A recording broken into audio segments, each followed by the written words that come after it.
have a look. Devlin's here, K9's here.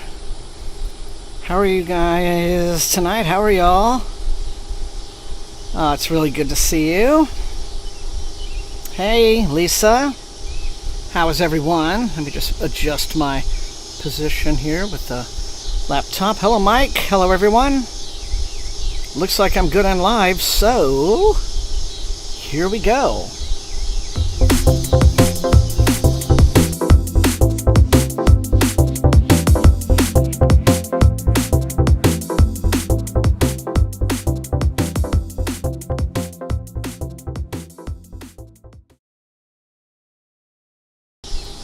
Okay, everybody, hello. Devlin is starting with a piece of cake.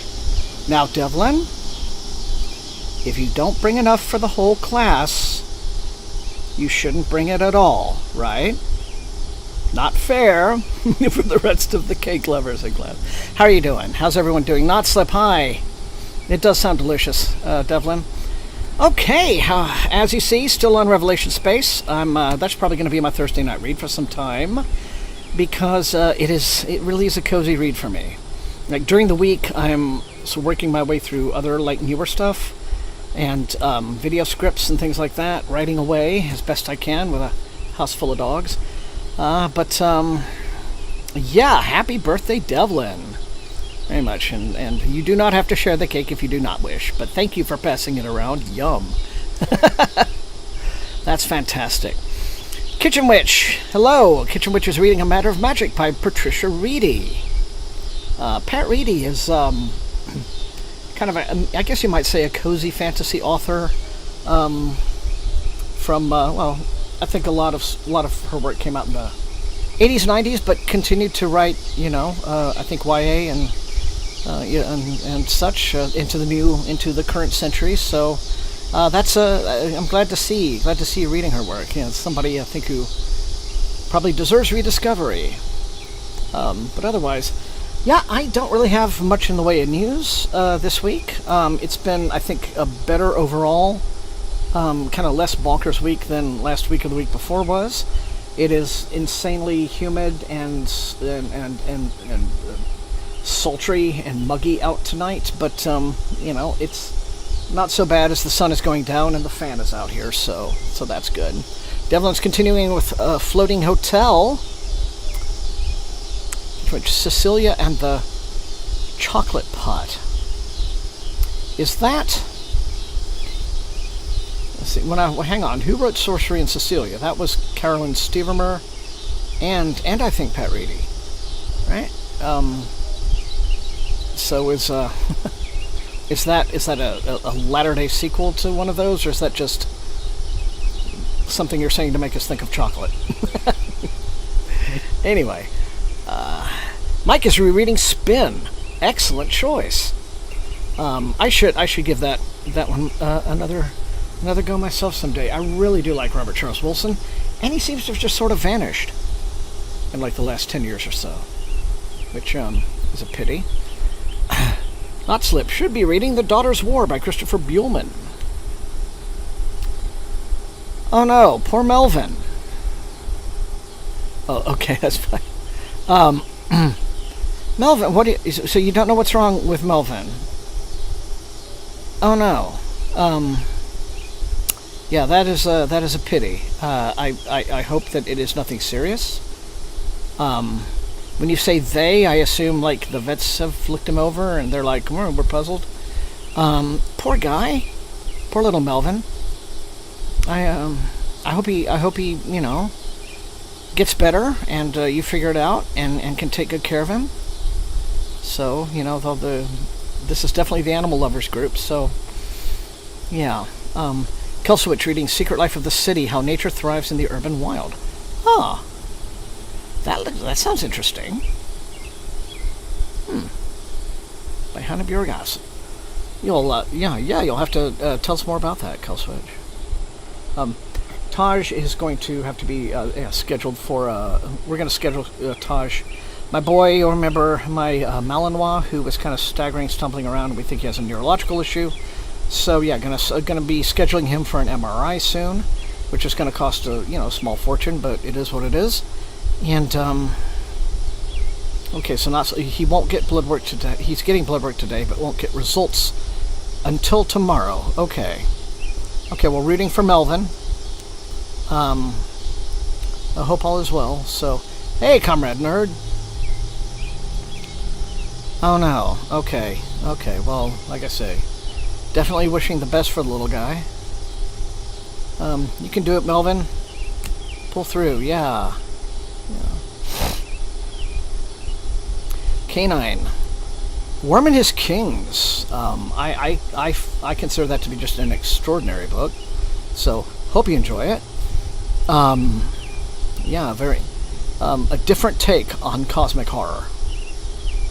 With kind of an amazing ending. So, yeah, well. Okay, well, we're all gonna be rooting for Melvin tonight, and otherwise. And so, as far as Taj and his MRI, yeah, same thing. Hoping that, well, I mean, there's no way of knowing. Either it's a lesion, it's a tumor, hopefully it's not the tumor. And my hope, obviously there is something going on with him, but he is, apart from the kind of drunken stumbling, he is himself, right? He's not having seizures. The vet asked me that.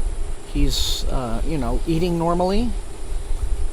Loves to run and chase his ball, so maybe it'll be a thing where it's a condition that is not necessarily fatal on his own, but, one that he can at least live with, if he has to live with it, because I'm looking at him, and this is definitely not a dog that is, he has a will to live, every day is just another day for him, so, we all gotta, pull through for our animals, because they do a lot for us, even when they don't really do anything. Just being able to look at them, being able to just look over at them, and just see them curled up on the sofa or by your feet, just having their presence is just does so much, right, for us in our lives, in our crazy lives. Dogs, and cats don't know anything about, economic woes or, war or fascism or bigotry or just any of the horrible things that human beings do to each other, right? They know when humans are hurting them, but the things that we're doing with each other and what we're turning this world into or trying to keep it from turning into, they're not like that. They just, they're happy when we come home, and they like curling up on, with us, and so that right there is what makes them perfect, I think. Anyway, thank you, K9. Yeah. Okay. Right, and I do hope you enjoy that. Yes, thank you, Mike, also. We will see. Yeah, it's just, they can pull things together to get that MRI done, and we'll see about next steps. Otherwise, okay. Yeah, there we are. So I'm going to get reading. Second hour, second half, there will be like a little one-book mailbag. I got a package today, so I'll open that up for you. And otherwise, it is always wonderful to spend my Thursday evenings with you. About 10 minutes before the stream started, a really awesome loud train came by. So, yeah, that I guess I'm hoping that means it will be a good train night, and they won't let us down. Okay. Little modest group tonight. Not quite as many people as we had last Thursday, but that's fine. It'll pick up some. I am going to start the timer then at 45 minutes. Boom, and counting for session 1. Starting now. So, thank you, Kitchen Witch. 14 years. That's a good long companion. Hello, Susie. Happy to have you. Once again, glad you're back. Good to see you. Good to see everyone.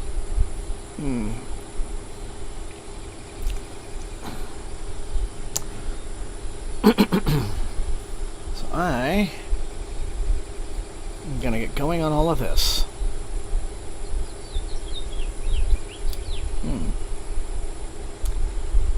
I know it's not very telegenic to drink my soda on camera, but it's my stream, so...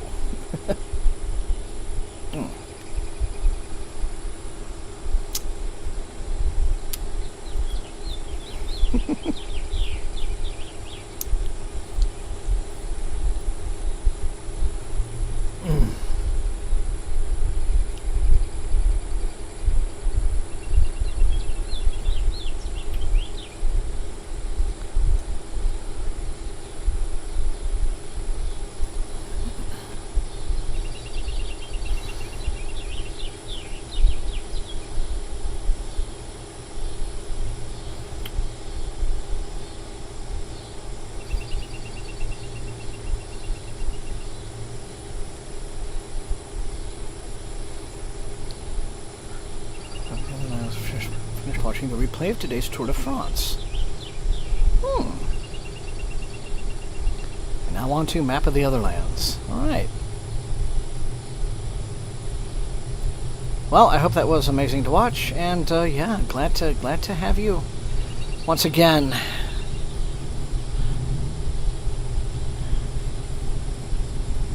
On the stream. Map of the Other Lands. I think I may have mentioned this last week, but that is... Well, that's a series I'm getting more curious. I didn't think that it would be my sort of thing when I first read about it and saw it, and I was like, I can maybe skip these. But I'm hearing good things about them, so... Yeah. So maybe... Again, welcome to anybody who's just now turning up. Grab your book, let us all know what you're reading in the chat, and let's get this going on.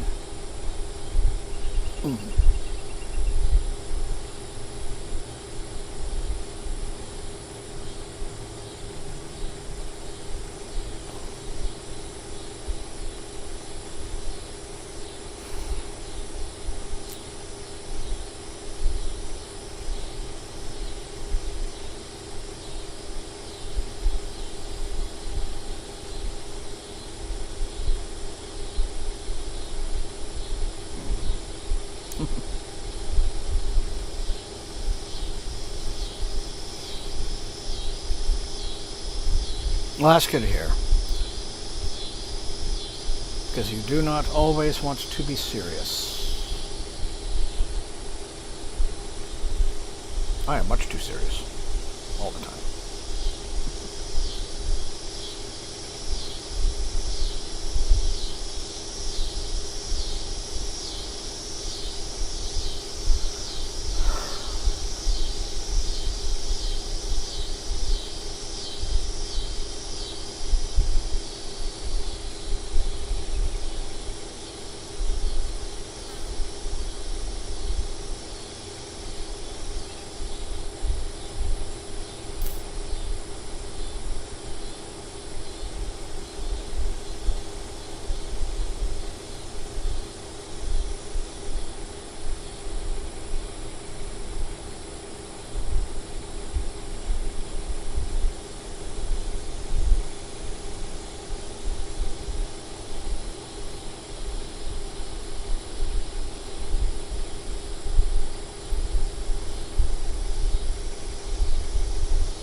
Hello, Raph.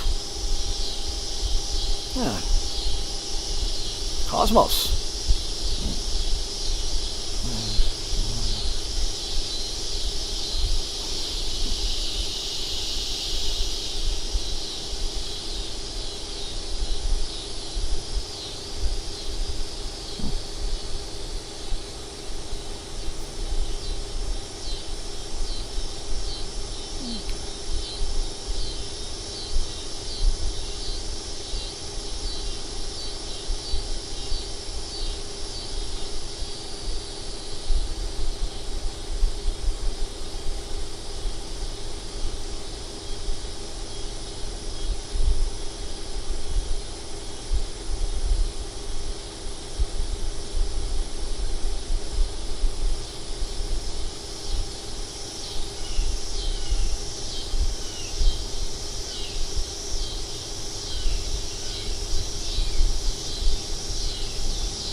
Oh, nice, Canine.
Okay, I think I'm not going to rock so vigorously in my chair. I think it looks kind of goofy on camera. But, not like anyone cares, I'm sure, but... Oh, hey! Actually, good to have you. Practice Horizon in the Chain. Very nice. Hope you've had a good week.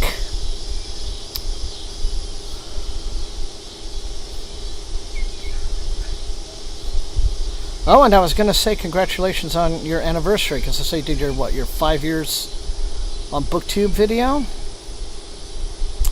So, awesome. I'm glad you could join.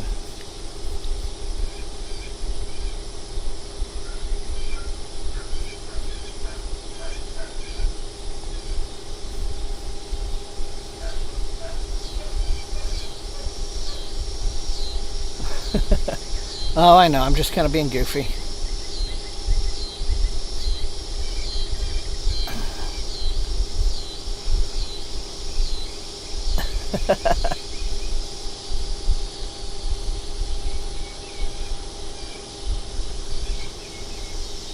Oh, wow. I bet. Okay, well...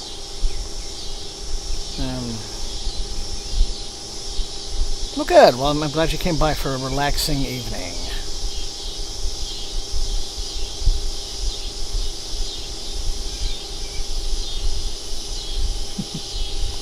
Okay, then I'll do that. I'll just bop back and forth.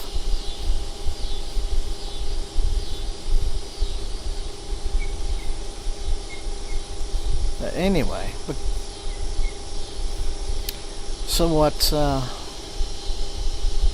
What's it? Okay. Yeah.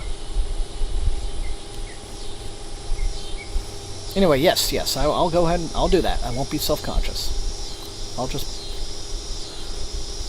let's see, just bring my stream up to date. There we go. Now, that's to look back, make sure my settings are good, make sure the stream is in good health. It is. Cool. Nice. Okay.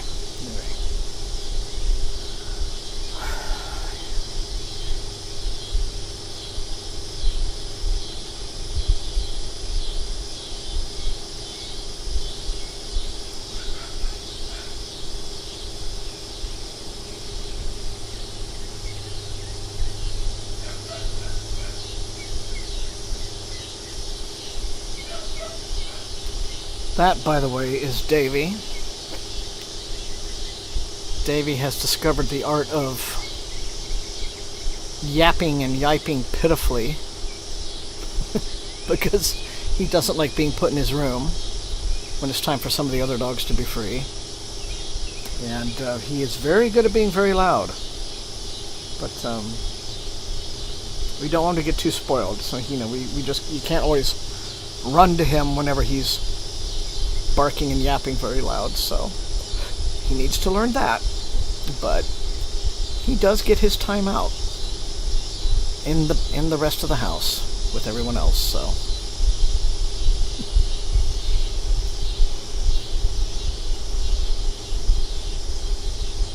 they have their little ways of controlling us. Animals do.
Hello, Emo. Welcome.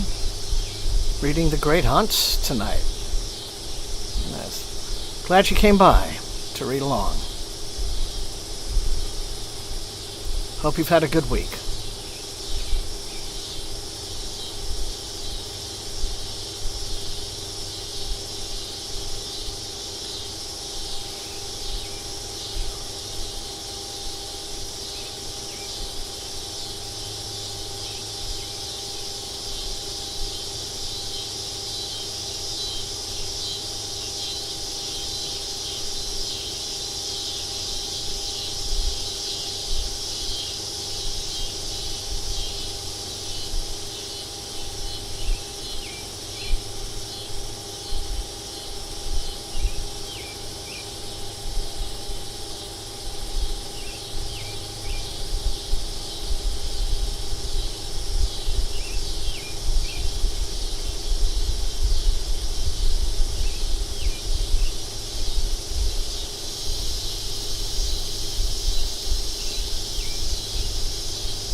Okay, folks, hang on just a second. Keep going. I may need to dash across the street for a second.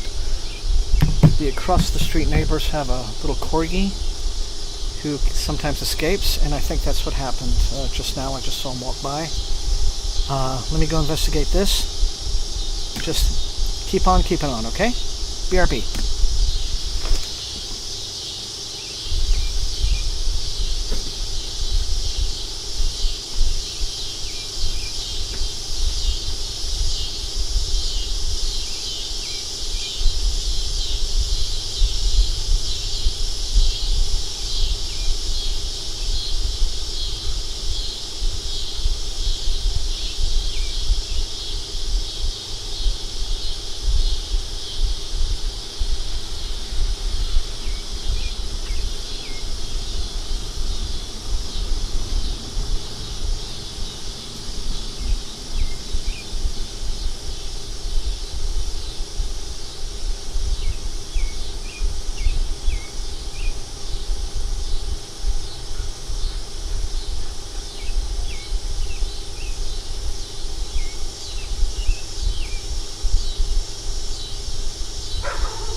Okay, everything's well. I think it's a little Welsh. Anyway, it wasn't the corgi after all. It was like their shepherd, their big boy, and you probably heard him. Yeah, he was wandering around. See, there's no fence between the two houses in front of me, and no fence between them, and so he was just out running about, running past this house. So all I had to do was just go across the street and be like, "Hey, boy," and he immediately ran home while barking at me because he doesn't really know me very well, and that's all I wanted him to do. So, safe and sound. As for corgis being escapees, I don't know about that. I do know that the corgi they do have was a dog that they had just rescued very recently, and then something had happened the other night where they had to leave. There's some kind of medical emergency or something, and the little corgi just got out, and so not knowing the neighborhood, just kind of wandered down the street, and we found it and got it home, figured out what the deal was, and got it back. But yeah, so from a distance that looked like almost like the same dog, but it's okay now. Back home where he belongs. So thumbs up there.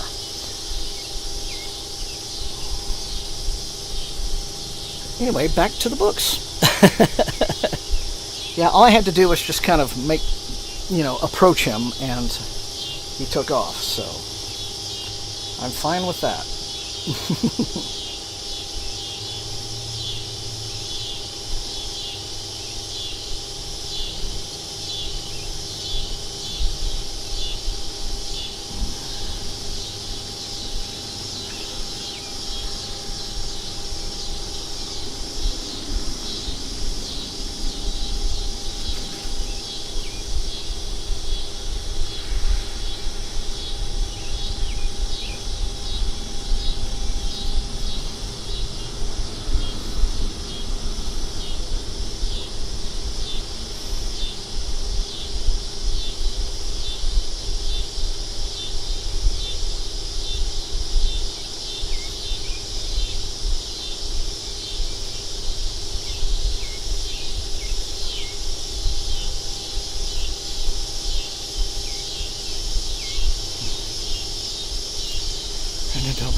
Yeah, well, thank goodness for that. It is always a relief when it is a straightforward situation.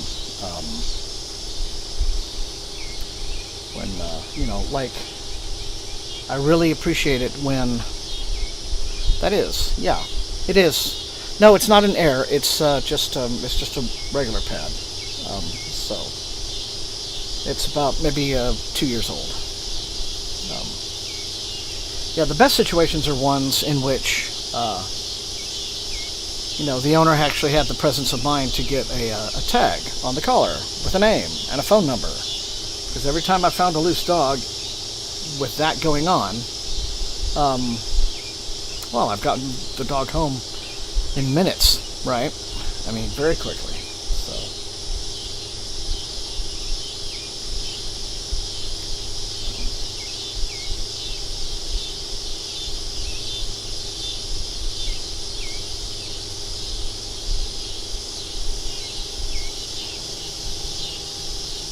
just a minute. Just a minute.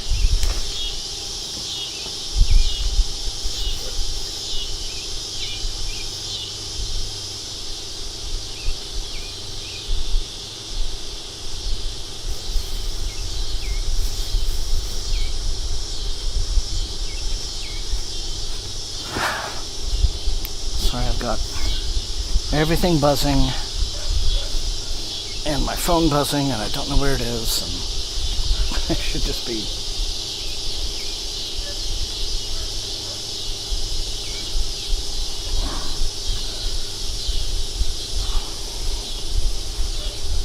I'll just have to worry about it later.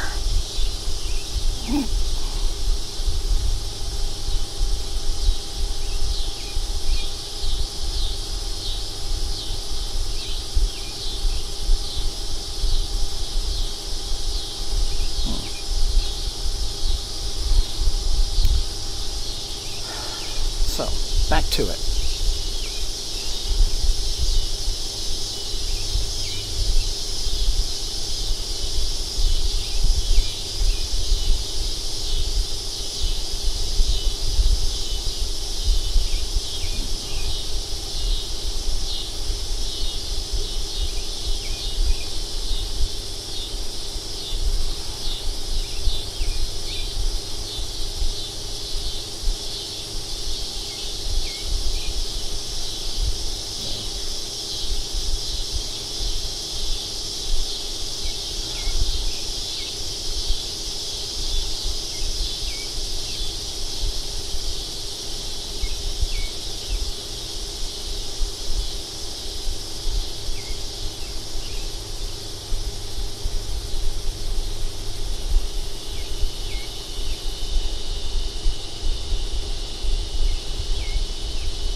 Okay, everyone.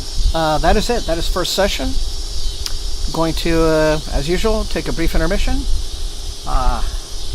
Dang. We were trainless, weren't we? That's a pity. Well, maybe things will get better second session.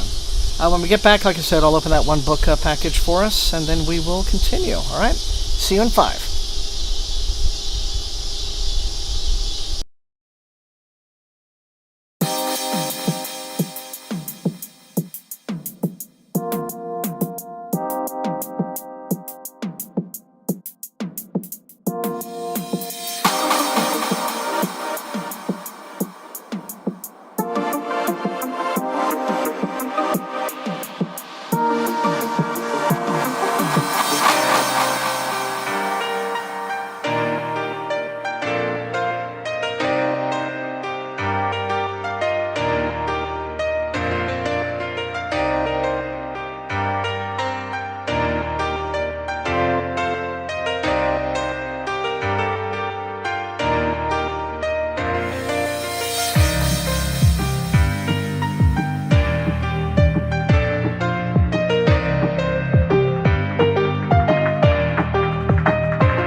Alright, so we are back. And yes, about the cicadas. It is very soothing, isn't it? I'm actually surprised they didn't make me nod off in the beginning of all of this, but let's see. Okay. Yeah. Oh, we have some folks. Angela, you finished the first part. Very good. But K9, yeah, you did. No, that's fine. No, we're not gonna judge. It's perfectly okay to fall asleep to the lullaby of the cicada. But, they really are incredible critters. I remember one. Hey, everybody! Welcome, Infinite Text. How are you doing?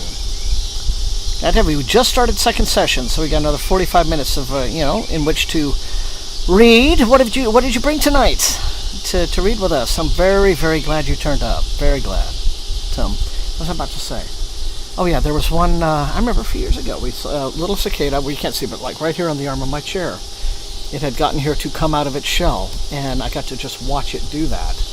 I just sat and watched it as as it came out. This big bright green bug coming out of that little gray brown shell. It's fascinating. So. Yeah, it's just, they're underground for 17 years, and then they come out and live for a very short time. But it's amazing. So, reading, let's see, let me get that here. Reading Mayville's Kraken, fun stuff, very good. And no, I had to give it a lot of thought, and Worldcon, even though I got my attending membership, just obligations around here other than just a kind of a general not really feeling into it this year about the con. So yeah, I'm gonna unfortunately have to give it a miss. Will I make LA next year? Thinking about it still. Still not sure. So unfortunately no Seattle for Thomas this year, which is a shame because I'd like to go. Friends up there that I'd love to see. I would be mostly going, to be honest, to see them if I went. Like, I would go to the con for like a day or two. I would, enjoy the dealer's room. I would go to the Hugos, but that would really be it. And then I would just be there to hang out with other folks and, off-site. See some of my buddies, go to some of the hiking trails in the area. And I would have loved to do that, but ultimately I think there's just obligations here keeping me at home for that period. In addition to potentially in September having to make another trip somewhere, in which case, like, the budget for that would have had to go. So, c'est la vie. Anyway, yeah, I got it. This is a chill stream. This is hopefully the ultimate in chill streams. So if you guys nod off during the stream, if the night birds or the cicadas just put you to sleep, hey, that's great. I'm just happy to have you guys here. Kate, I'm sorry, I'll miss you then. But yeah, I do hope you have a wonderful time. Yeah, if I could, I would. I mean, overall, I think if it were just sort of in the cards to do it, I would. But it's just one of these years where I have to be a little bit responsible and do something else. Do the things that I have to do here. So. Alright. Okay, so I promised you all a new piece of mail, and it's over there, so let me just go grab it.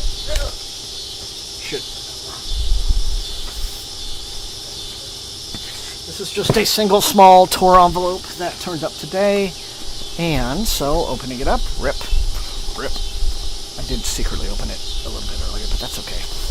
It is a finished copy in hardback from Tor.com of the Memory of the Ogisi by Moses Osei Utomi. Now, this is the third in his trilogy, which is called the Forever Desert series, The Memory of the Ogisi, and I think the first two books were Life of the Ajungo and the Truth of the Eleke. So it's a little trilogy, but of novellas, which is kind of nice. And so comes out. Oh well, it has come out. It came out this week. So it came out this Tuesday on the 15th. And it is the epic conclusion to the award-winning novella series shatters every truth, interrogates every lie, and is a story of oppression you'll never forget. So, again, I don't want to get too deep into a plot synopsis so as to avoid spoilers for anyone who hasn't read these. But what can I say? It says, the city of 1,000 stories stands resolute on the edge of the forever desert. It is a lush metropolis where water flows into every mouth that thirsts, and knowledge sprouts in every mind that craves it. Yet, despite their prosperity, no one can remember how the city began. It is a dire state of affairs. A people who do not learn their past cannot chart their future. And, yeah, me too, Angela. I really want it. Now that the whole thing is complete, I just feel like it would be a good binge. This one is only, this is 116 pages, right? It's nothing. And I think the other two were like that as well. So, I mean, it could have been a novel, right? But I suppose each one of these is a distinct story. And so it's good to do it that way. You know, just have them, instead of coming up with this really wildly episodic novel, you know, something like Canticle for Leibowitz, right? You get 3 distinct stories in short form as a trilogy. So this is out now as a little hardcover from Tor.com, publishing $25 in hardcover. So there we are. Thank you so much, Tor, for sending that. And now, so that's it. That's all I got in the mail this week and today. So we gotta go back, go reset, 45 minutes, and counting. The tea lights have now been lit, and hopefully, no, that's not a train. That's some bozo with a monster truck or something. So, but hopefully, let's keep fingers crossed for trains, and maybe get a new train fact from Kill Switch.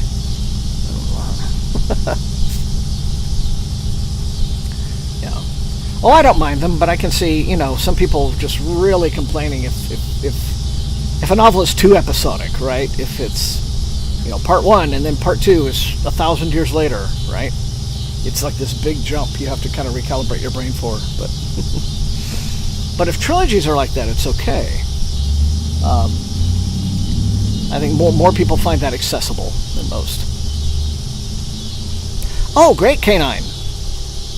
Good to hear. I hope you enjoy that. I hope you enjoy that very much. So, yeah. So I'm not entirely sure if that little trilogy is classified as, doesn't sound dystopian, but it doesn't sound quite climate fiction. Sounds like it could contain elements of both SF and fantasy, so anyway, I'm eager to start them. So we are back now. Session 2. And if we don't get a train, at least the cicadas will continue to serenade us throughout the rest of this. So,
That is interesting about the...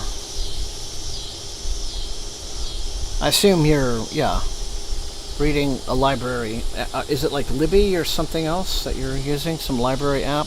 I can see why, I guess they would do that. You know, they want to know that the library's materials, the books that the library possesses are in fact, being used, and that, say such and such a book was worth, buying or something. I guess I can see why they would want to track that data, but, no. But yes, I like duologies as well. I do.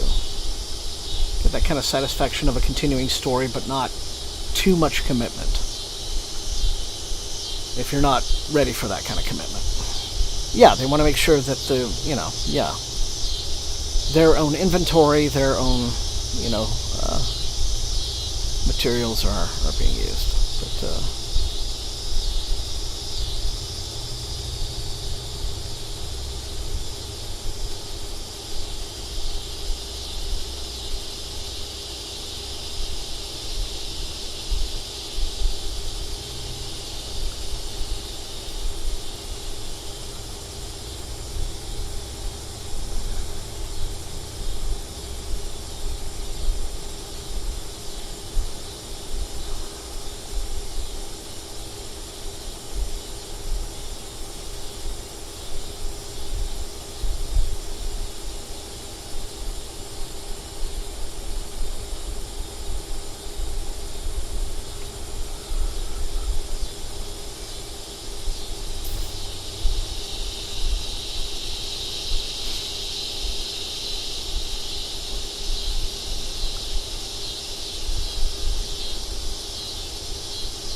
right, there it is. Yeah, that makes total sense.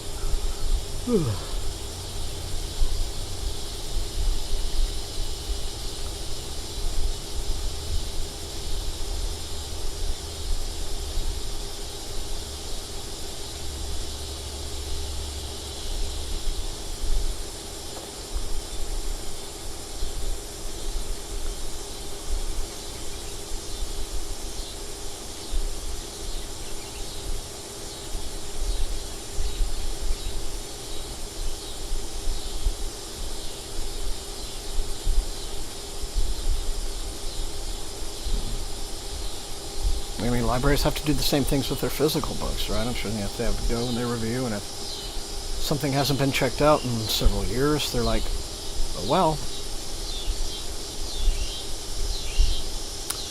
Our library here in town, it's a wonderful old library. In fact, I think it is one of the only, if not the only, remaining operating Carnegie library in the country. The Carnegie libraries were like back, 100 years ago, right? This was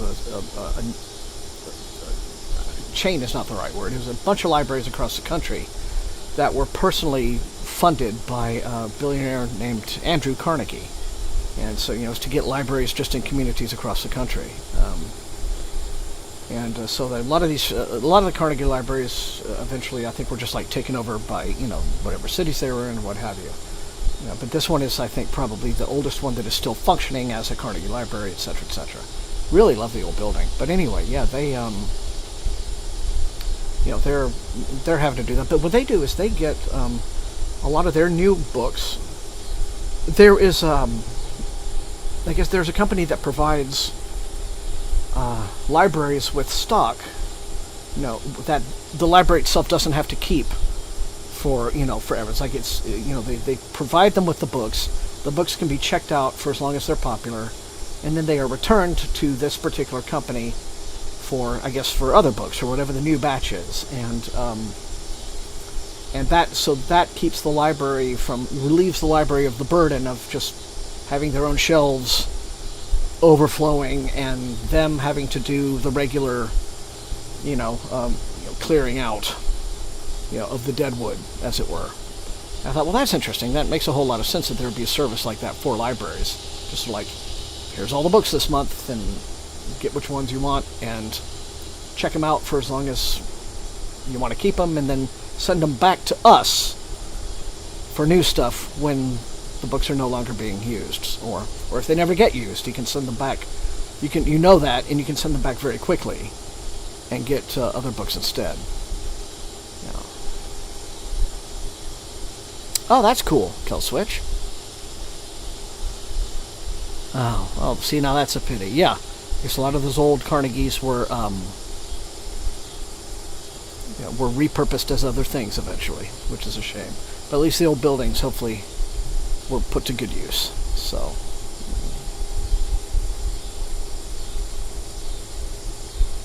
leased books, duh. Yeah, I mean, obviously there would be a normal term for that. That just wasn't coming to my tired brain yet. Yeah. Yeah, it could be Baker and Taylor, for all I know, K9. Or a company that is just doing the same thing. Yeah.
Wait, what? Comrade Nerd? That's a surprise. That is, I'll have to read up more on that. I wonder, is this due to poor ratings, or were they pressured politically to get rid of him? That's me now sounding conspiratorial, but, we know how a lot of the major media outlets are kind of rolling over a little bit, don't we? Hopefully that's not the reason. Guess I'll have to read the article about that. Wow, though. Very surprising news.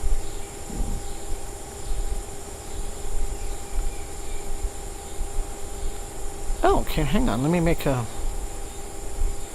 Yeah. Right. It's a sign of just how cynical and awful we are about the state of our world right now, that a situation like that is even, yes, like, yep, I believe that. Let me make a note of that book title, K9. On my notepad. My all-purpose notepad. Where are we? Here we go.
Okay.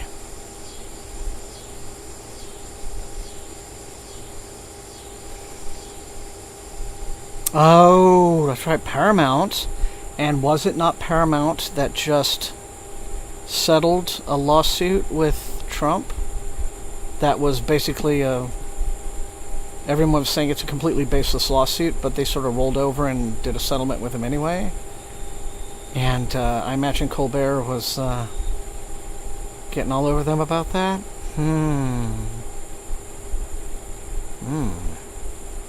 Ending the late night show entirely. So they're not even going to put anything new in that slot. They're just not going to do late night talk at all after this? Holy cow. Holy cow. Huh. Well, that's a good point, Angela, but, I mean, what? I mean, Jimmy Kimmel is, is still, I guess, cooking along, right? I mean, network television certainly is in a different position than it was in the heyday of the late night shows, with Jay Leno and Letterman, and of course the classic was Johnny Carson and all the rest of it. It's a different TV environment. There are now a million choices, where back in the day there used to be 2 or 3. So yeah, if you want to watch television at 10:30 at night, you can watch whatever you please. You don't have to be like, well, honey, what do we watch? Want to watch Carson or whatever, or the late movie on the other, one of the 3 big networks. It's a very different TV environment. So I could understand if those late shows are struggling. No, that's not impossible either, comrade.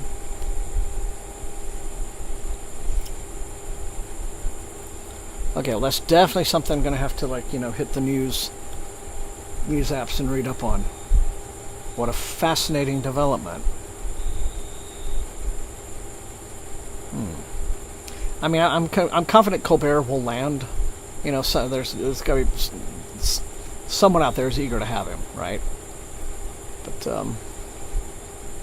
you know what? Why? I mean, he could do his own thing. He could get on YouTube, right? He could be a YouTuber, Colbert, and just right, tens of millions of subscribers right away, and just do it that way. He could do his own thing if he wanted to. He doesn't have to be beholden to these contracts with these corporations.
Oh, wonderful.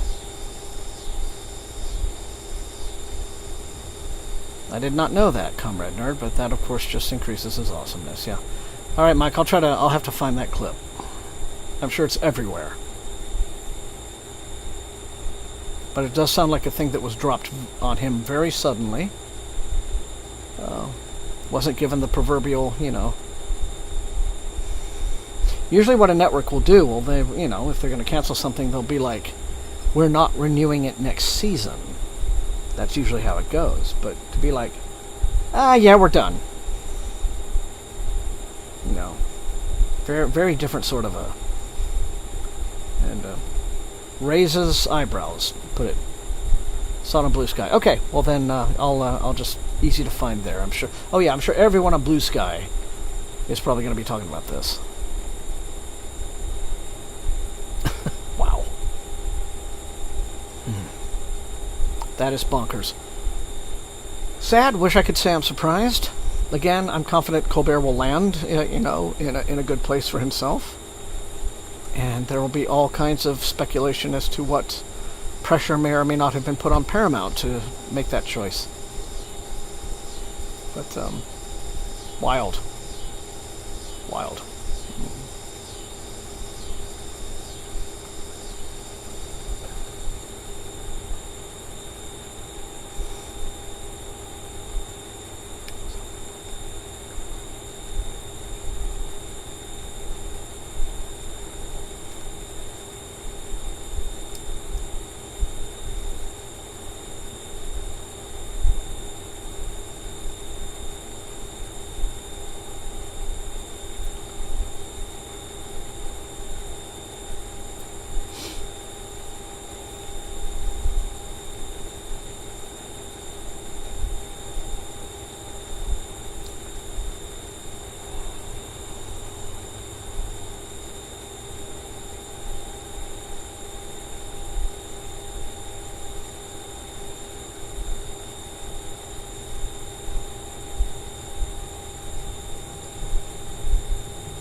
Really? Camera. That's actually pretty awesome. Yes.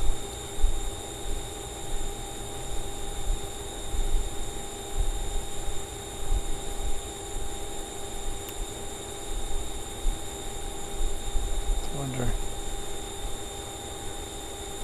I mean, I'm sure it wasn't one of the, like the major character swords, right? But, because I know the actors kept theirs. Vigo still has his sword, and Sean Bean, pretty sure. I remember watching on the, when the special editions, the extended versions came out on DVD for the very first time. And then they had, like, just hours and hours and hours and hours and hours of documentaries. And Sean Bean actually getting kind of emotional, talking about, like, when they went to the, the Weta workshop and the blacksmith, like, handed him his sword for the first time. Said, "This is Boromir's sword." And he was like, it was such an emotional moment, right? So, that was pretty cool. But, yeah, do not pay attention. You're right, yes, K9, that's a perfect way to put it.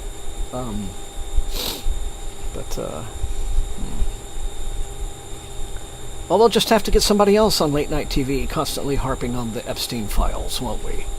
Where are they?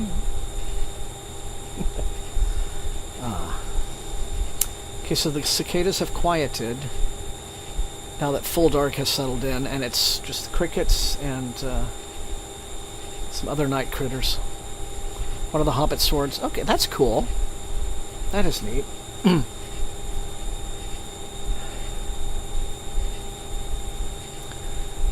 Just a little bit of movie set terminology. Especially a movie like Lord of the Rings, right? I think of props galore, right? But usually what they will have is the props department will, make a whole lot of props for, say, production, design, set, decoration, what have you. But then they'll also make the ones that they call the hero props. And the hero props are ones that either, like, the main character uses, and because the main character uses it, it will often be seen in medium shot or close-up or what have you. So that will be a prop that they work on in great detail, right? It will be just richly, just lavishly worked. So I'm sure there were a lot of, like, you know, the long distance extras playing orcs and what have you, the ones that weren't completely digital guys, you know, would just have basic swords that could very well have just been like, from a distance you wouldn't know. It's just like, yeah, there's nothing on this. All you need to do is you need to see a guy who's this big wielding a sword, right, on screen. But yeah, to have one of like the real lushly, richly detailed props would be a treasure, you know.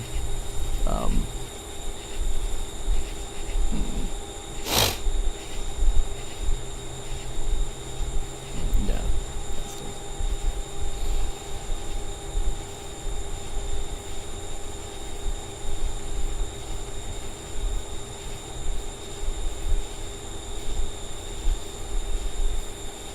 I think I saw a video with some collector who has the original cat carrier from the first Alien movie that Sigourney Weaver grabs Jonesy on the way out, you know, trying to escape, and stuffs him in this little cat carrier, right? And so they constructed this little cat carrier for Jonesy, and it's, you know, it's a practical prop that, you know, like you could probably really carry a cat in, you know, and it says, and it has like a little light in it and everything. So, you know, for 1978 or whenever, you know, that would have been a, you know, pretty nice piece of gadgetry to have made up. So he still has it, and was able to show it, like, you know, just as, this is how detailed this was. Very cool.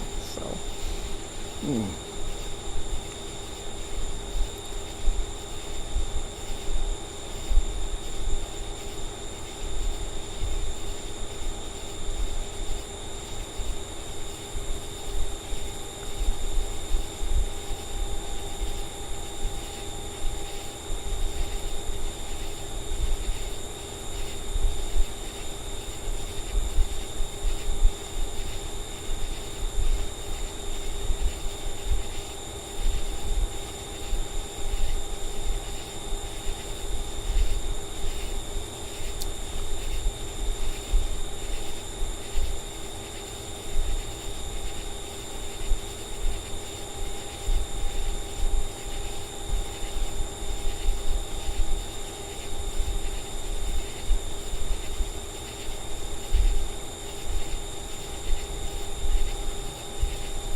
Oh, I'm sure they are a kill switch.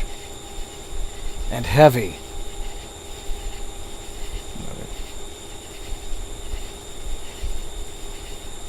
I know, like the Ren Fair diehards with their super authentic cosplay, I'm sure have a very impressive collection. George, our good buddy, I'm missing him tonight. He owns an impressive array of weapons. Just as an enthusiast, a collector, he has, unless I completely misunderstood the picture he sent, but he's got a halberd. You know what those are, right? I mean, like a big pole, but then there's like a spear tip, but also kind of an axey thing. George has a halberd among some of his other collectibles, so we'll have to get him to talk about it next time he turns up. So, yeah, it does, doesn't it? Oh, okay. Kitchen Witch, could you, I mean, I'm sure it probably has an obvious name like Stephen Colbert's book club, but if not, would you mind posting the channel name in chat there, Kitchen Witch? Because I want to subscribe as well. That would be lovely.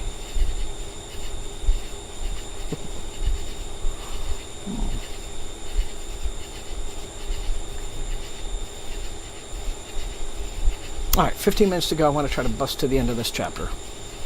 Because...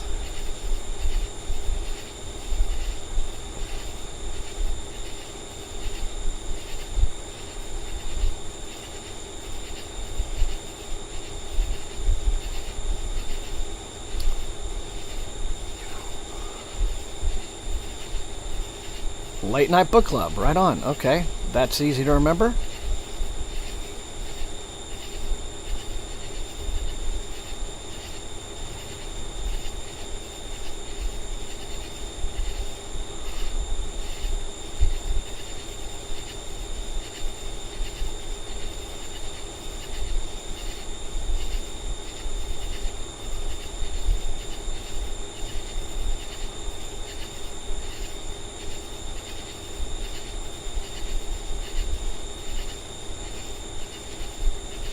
He was, yes. And he would know. Yeah. Yeah, fascinating that that would have been George, yeah. And, yeah, if there are laws pertaining to that, yes, I'm sure that he would be the man to know them. I mean, it must be legal to own an operational cannon to some degree, because I recall... some years ago, I was still living in Austin, and I don't know why I did this, because usually I hate, like, massive crowds. But I went down to, there's an area in Austin, it's a big public gathering place, wide open area, with, you know, for events and stuff. It's called Auditorium Shores, and it's on the lake. And I went down there, oddly enough, for 4th of July. Don't know why. Usually would be just completely out of character for me to do that. But I went down and, you know, just wanted to have an outing with my dog. My dog was as puzzled as I was. But anyway, point is, the Austin, the Symphony Orchestra was on stage for the 4th of July and playing like these patriotic da-da-da. But they also decided to do like the entire 1812 overture. You know, the whole piece, not just the bit everyone knows, or it's like da-da-da-da-da-da-da-da. You know, no, they did the whole thing leading up to that bit, which is actually the climactic bit of the piece. And in the original performance, you're supposed to fire off actual cannon, right? For the because that bit is like depicting the battle scene, right? And sure enough, there were like a couple of cannon right there, and in the bit of the the song. When they're da da da da da da da da bum bum, and then right then you're supposed to, and then there was this tremendous kaboom, and the crowd went berserk, right? And sure enough, they were getting, so clearly you would have to own a cannon to be able to do that. So it must be legal to own cannons. Maybe part of the condition is that you have to be running a symphony orchestra that plays the 1812 overture every once in a while. I don't know, but yeah. So I guess I have at least encountered legally owned cannon at one point in my life. So, so is it? Oh wait, it's the Late Show Book Club or the Late Show Book Club? Okay, got it. Angela, it was wonderful to have you tonight. Hope to see you next Thursday. I know I've been yammering a lot, and so we're getting towards the end of the stream, like 11 minutes left. I'm gonna try to kind of be a bit quiet and. We'll just sort of go out on crickets and reading, but then again, you guys are also so fun to talk to.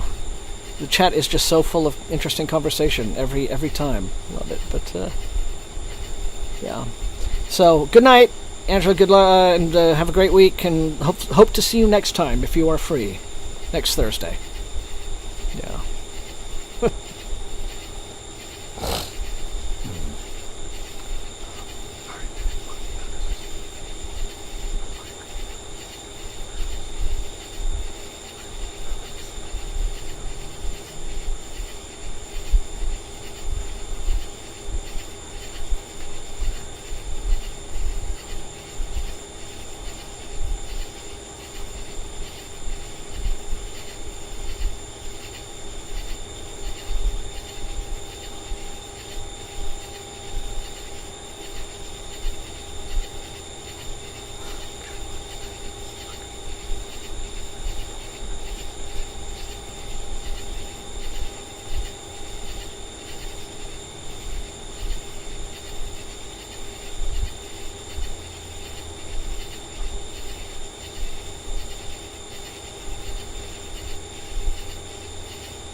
No, Canine, that wasn't aimed at you. I'm so sorry. It was me yammering too much.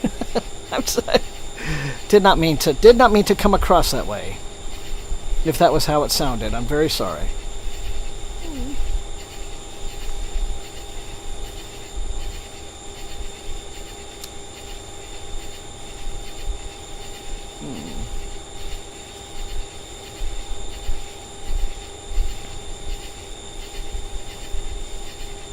Just a little reminder how much I love you guys.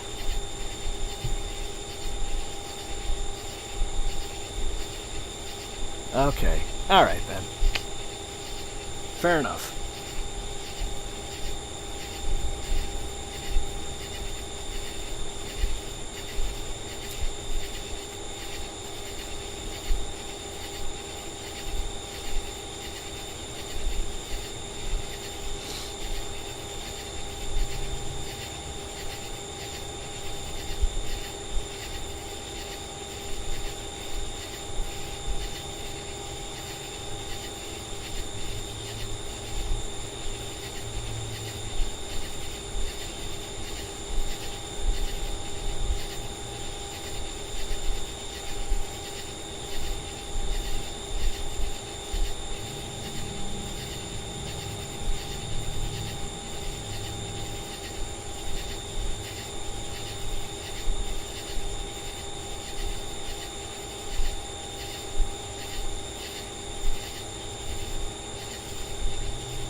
Really?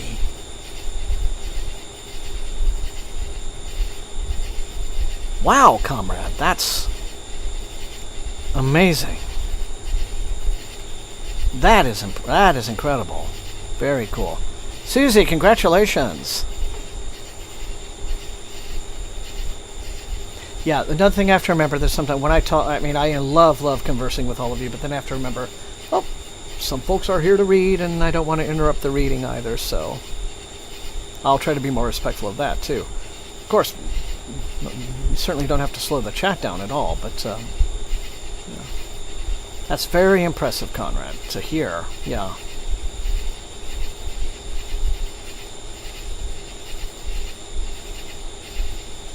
Wow, what an item to have.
Ooh, okay, great. We're going to check that out tonight.